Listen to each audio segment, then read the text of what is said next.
Assalamualaikum warahmatullahi wabarakatuh. Perkenalkan, nama saya Boy Pratama, NPM 23520032. Di sini saya akan mengerjakan tugas pertemuan 6, tugas keempat. Di sini saya sudah merangkum dari materi dan video, yaitu yang pertama adalah pengertian diagram fasa logam, disebut juga diagram kesetimbangan atau diagram konstitusional. Tujuan memperlihatkan diagram fasa termasuk menghubungkan komposisi kimia, jumlah relatif fasa, perubahan struktur mikro, temperatur cair, dan temperatur peralihan panas. 2. Yaitu klasifikasi diagram fasa.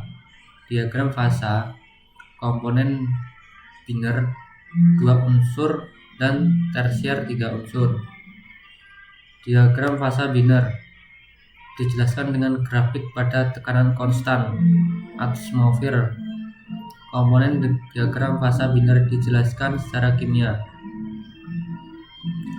Jenis-jenis reaksi fasa itu 1. Reaksi monotektik, autektik, autektoid, peritektik, dan peritektoid. 5. Diagram fasa Fe3C. Penggunaan diagram ini untuk besi dan baja. Reaksi fasa yang terjadi eutektik, eutektoid, dan peritektik. Klasifikasi baja dan besi berdasarkan kandungan karbon.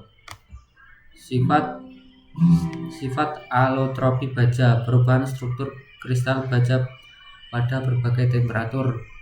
7. Jenis-jenis fasa dan diagram. Ferrit A, austenit, cementit, perlit, dan ledeburit. Struktur mikro. Penjelasan tentang struktur mikro dan jenisnya. Pengamatan metalografi. Langkah dalam pengamatan metalografi. Penjelasan tentang diagram fasa logam.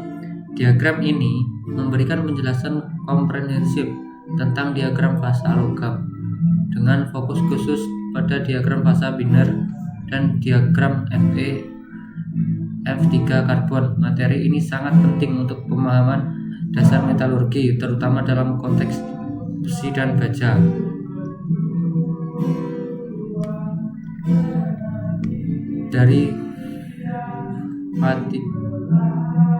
Dari Fatio, diagram fasa dari logam. Susunan paduan.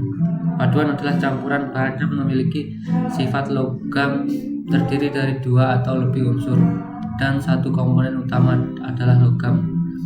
Sistem paduan. Sistem penting dari semua paduan yang dapat terbentuk dari beberapa unsur dengan semua macam-macam komposisi.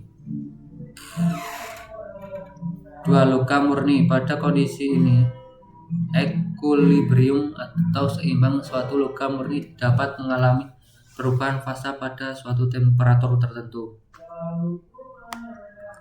Perubahan fasa dari cair ke padat terjadi pada temperatur tertentu, dimulai dari titik cair dan berlangsung hingga seluruh perubahan selesai. 3. Senyawa kompon. Senyawa adalah gabungan dari beberapa unsur dengan perbandingan tertentu.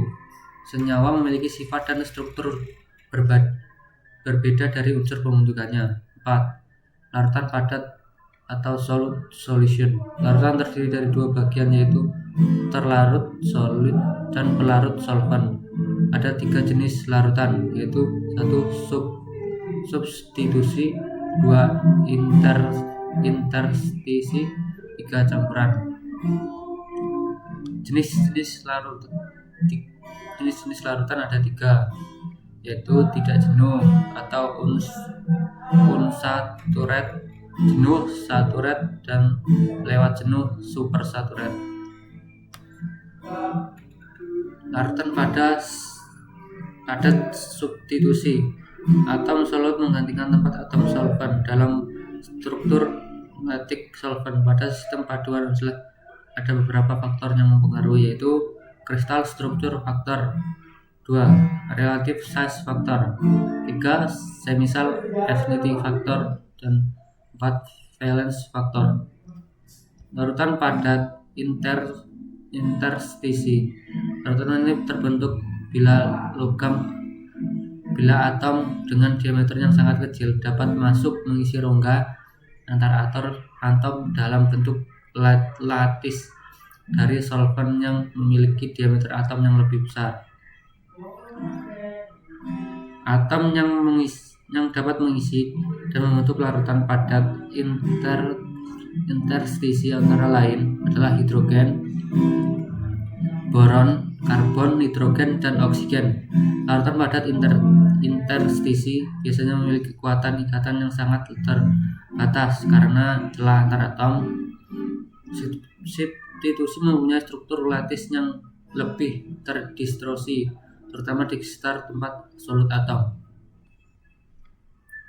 Diagram fasa adalah suatu grafik yang merupakan representasi tentang fasa-fasa yang ada di dalam suatu material pada variasi temperatur dan tekanan komposisi. Diagram kesetimbangan fasa memperlihatkan hubungan antara suhu dan komposisi serta jumlah fasa dalam keadaan seimbang. Informasi penting dari diagram fasa: 1. Memperlihatkan fasa yang terjadi pada perbedaan komposisi dan temperatur akibat kondisi pendinginan yang sangat lambat. 2. Menunjukkan kesetimbangan larutan pada suatu unsur senyawa di fasa unsur lain. 3. Menjelaskan pengaruh temperatur di mana suatu paduan dibekukan, kondisi kesetimbangan mulai membeku, dan suhu ketika fasa lain membentuk. 4. Mengidentifikasi temperatur di mana perbedaan fasa mulai mencair.